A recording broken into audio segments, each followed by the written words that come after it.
السلام علیکم دوستوں، آج ہم بات کریں گے اللہ کے پیارے نبی حضرت نوح علیہ السلام کی زندگی کی، جو صبر، ایمان اور اللہ کی ہدایت کی مثال ہے۔ بسم اللہ الرحمن الرحیم۔ حضرت نوح علیہ السلام کا مشن۔ حضرت نوح علیہ السلام اللہ کے پیارے نبی اور انسانیت کے رہنما تھے۔ اللہ نے انہیں بھیجا تاکہ وہ اپنی قوم کو سچائی کی طرف بلائیں، بتوں کی پرستش چھوڑنے کی نصیحت کریں اور اللہ کی عبادت کا درس دیں۔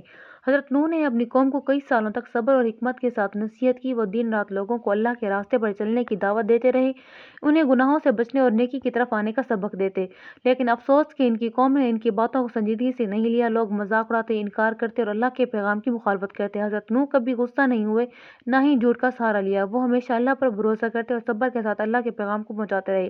صبر اور استقامت۔ حضرت نوح کی زندگی صبر کی بہترین مثال ہے۔ آپ لاکھوں سال تک لوگوں کو اللہ کی طرف بلاتے رہے، لیکن صرف چند لوگ ایمان لائے۔ یہ بات آج کے لیے بھی سبق ہے۔ اللہ کے کام میں کامیابی ہمیشہ صبر اور ہمت سے ملتی ہے۔ حضرت نوح نے کبھی ہار نہیں مانی اور ہر وقت اللہ کے حکم پر قائم رہے۔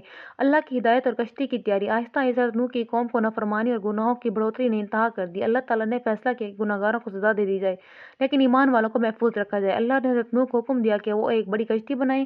حضرت نوح نے اللہ کے حکم کے مطابق لکڑی اور مضبوط مواد سے کشتی بنائی اور ہر قدم پر اللہ کی رہنمائی حاصل کی۔ حضرت نوح نے ایمان والوں کو جمع کیا اور اپنے خاندان کے کچھ افراد کو کشتی میں بٹھایا۔ یہ کشتی ایک ایسا پناہ گاہ تھی جو طوفان کے پانیوں سے محفوظ رکھے گی۔ طوفان کا آغاز۔ جب کشتی تیار ہو گئی اور ایمان والے اس میں سوار ہو گئے تو اللہ کا حکم ہوا اور زمین پر شدید طوفان آیا۔ بارش بہت زیادہ ہوئی، زمین کے پانیوں نے سب کچھ ڈبو دیا، پہاڑ، درخت اور سب گھر پانی میں ڈوب گئے، لیکن حضرت نوح اور ایمان والے کشتی میں محفوظ رہے کیونکہ وہ اللہ کی ہدایت پر عمل کر رہے تھے۔ یہ لمحہ انسانیت کے لیے ایک بڑا سبق ہے کہ اللہ کی ہدایت پر چلنے والا کبھی ضائع نہیں ہوتا۔ طوفان کے دوران ایمان اور دعا۔ طوفان کے دنوں میں حضرت نوح مسلسل دعا کرتے رہے۔ وہ اللہ سے مدد مانگتے، لوگوں کی ہدایت کے لیے التجا کرتے اور ایمان والوں کی حفاظت کے لیے اللہ کے قریب رہتے۔ یہ حصہ ویڈیو میں پڑھنے کے لیے بہت دلچسپ ہے۔ حضرت نوح کے دعا کرنے کے انداز اور اللہ پر بھروسہ سب کے لیے سبق ہے کہ مشکل حالات میں دعا اور ایمان سب سے بڑی طاقت ہے۔ زمین پر زندگی کا آغاز۔ طوفان ختم ہونے کے بعد کشتی پہاڑ کے اوپر ٹھہر گئی۔ حضرت نوح اور ایمان والوں نے زمین پر دوبارہ زندگی شروع کی۔ اللہ نے انہیں نسل بڑھانے کی ہدایت دی تاکہ انسانیت دوبارہ پھیل سکے۔ یہ حصہ بھی ویڈیو کے لیے دلچسپ ہے کیونکہ آپ بتا سکتے ہیں کہ زمین پر زندگی کا دوبارہ آغاز اور اللہ کی حفاظت کس طرح عمل میں آئی۔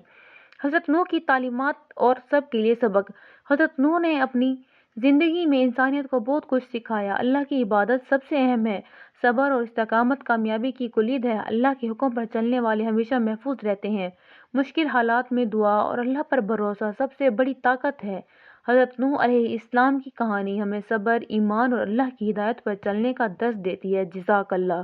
اپنی رائے کمنٹ میں لکھیں اور اگر ویڈیو پسند آئی تو لائک اور سبسکرائب کرنا نہ بھولیں۔